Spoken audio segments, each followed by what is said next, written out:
Good morning students. आज मैं आपको class 11th RO part 1 CBSE based chapter 7 Dushyant Kumar, जिनकी गज़ल है साए में दो, गज़ल नंबर 6 एक्सप्लेन करेंगे।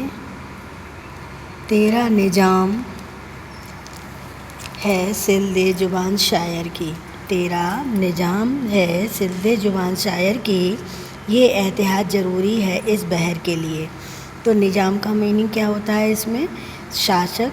एहतियात का मतलब सावधानी। बहर मतलब गज़ल का कोई शेर या छंद। यहाँ पर कवि दुष्यंत कुमार जी आज के समाज में फैली बुराइयों को देखकर दुखी हैं।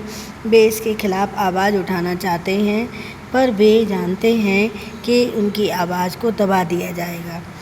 तो यहाँ पर थोड़ा सा एक्सप्लेन करते हैं इस गज़ल को। जो शायर दुष्यंत जी हैं, वो राजनीतिक सामाजिक व्यवस्था के लिए जनता की ओर आवाज़ उठाते हैं। उनकी आवाज़ को दबाने के प्रयास किए जा रहे हैं, इसलिए वे कह उठते हैं कि ये शासक, तेरा राज्य है, तू चाहे तो शायर की आवाज़ को सिल सकता है।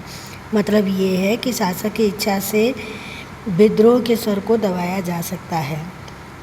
जैसे गज़ल के छंद के लिए बंधन की सावधानी ज़रूरी है, वैसे शासक भी अपने राज्य को कायम रखने के लिए आवाज़ को दबाने की सावधानी रखने का तरीका अपनाएगा। शासक की पूरी कोशिश रहेगी कि अगले व्यक्ति की आवाज़ को दबा लिया जाए, तो विद्रोह का स्वर उठेगा ही नहीं। अगर हम अब अकेले व्यक्ति की आवाज़ को नहीं दबाएंगे तो विद्रोह का स्वर उठेगा और उसका शासन भी चलता रहेगा।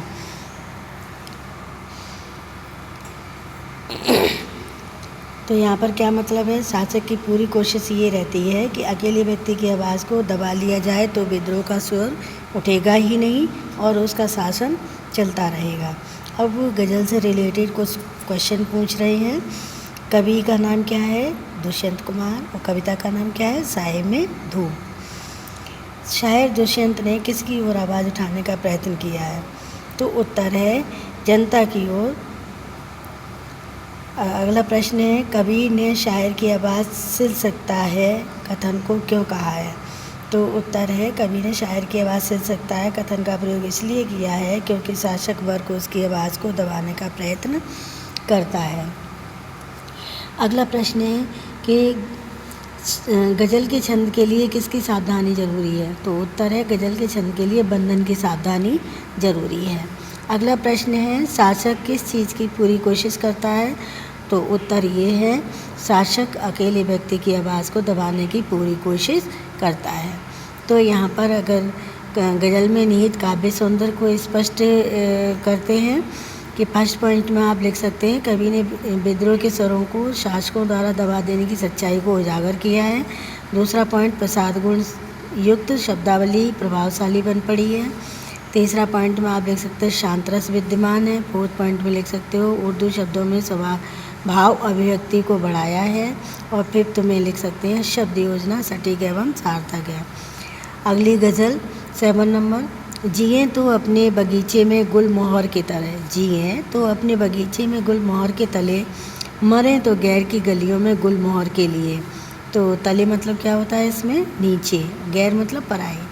तो यहाँ पर दुष्यंत कुमार जी हैं राजनीतिक सामाजिक अव्यवस्था से परेशान आम आदमी के मन की इच्छा को इस शेर के माध्यम से अभिव्यक्त करते हैं। यहाँ पर वो कहना चाह रहे हैं कि अपना जीवन जीते हुए यदि हम रहें तो सदा अपने ही घर, अपने ही देश रूपी बगीचे में गुलमोहर रूपी बुजुर्गों और अपनी छाया में रहें। जीवन की राह में आने वाली समस्याओं से घबराकर कभी न भागें। यदि हम मरें भी तो दूसरों की सहायता करते हुए मरें। परोपकार की राह पर अपना जीवन त्यागें। हम दूसरों के अधिकार रूपी गुलमोहर की रक्षा के लिए अपने प्राण त्याग दें। अब गज़ल से रिलेटेड कुछ क्वेश्चन आंसर हैं। कवि ने अवतरण में किस प्रकार के भय को प्रकट किया है? तो उत्तर है कवि ने परोपकार के भावों को अपनाने और अपने घर से बाहर देश के प्रति लगाव को बनाए रखने के भय को प्रकट किया है। अगला प्रश्न है, कवि ने किस प्रकार के व्यक्ति कि मन की इच्छा को प्रकट किया है? तो उत्तर है कवि ने राजनीतिक सामाजिक अव्यवस्था से परेशान आम आदमी के मन की इच्छा को प्रकट किया है। अगला प्रश्न है कवि जीवन जीते हुए कहाँ रहने की बात करता है? तो उत्तर है कि कवि अपना जीवन जीते हुए यदि वह रहे तो सदा अपने ही घर में, अपने ही देश रूपी बगीचे में गुलमोहर रूपी बुजुर्गों और अपनों की छाया में रहे। कभी दूर न भागने की सलाह देता है? तो उत्तर है कभी जीवन की राह में आने वाली समस्याओं से घबराकर कभी न भागने की सलाह देता है। अगला प्रश्न है कभी किस प्रकार जीवन त्याग की बात करता है? तो उत्तर है ये है कि कभी कहता है कि यदि वह मरे तो दूसरों की सहायता करते हुए मरे और परोपकार की राह पर अपना जीवन सर्वस्व लुटा दे। कभी किसके लिए प्राण त्यागने को कहता है? तो उत्तर है कभी दूसरों के अधिकार रूपी गुलमोहर की रक्षा के लिए अपने प्राण त्यागने को कहता है। अब गज़ल में निहित जो काव्य सौंदर्य है उससे बताते हैं। फर्स्ट पॉइंट में लिख सकते हो आप, कवि ने परोपकार के भावों को अपनाने और घर बाहर देश के प्रति लगाव के बनाए रखने के भय को प्रकट किया है। दूसरा पॉइंट है उपदेशात्मक स्वर की प्रधानता है। तीसरा प्रतीकात्मकता की प्रमुखता है। और चौथे पॉइंट में लिख सकते हो उर्दू शब्दावली की अधिकता है।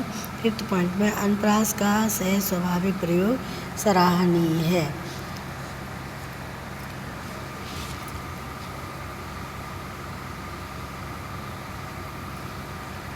और अगले पॉइंट में लिख सकते हो शांत रस और लक्षण शब्द शक्ति विद्यमान है। तो ये चैप्टर 7 फिनिश हो गया। Okay bye.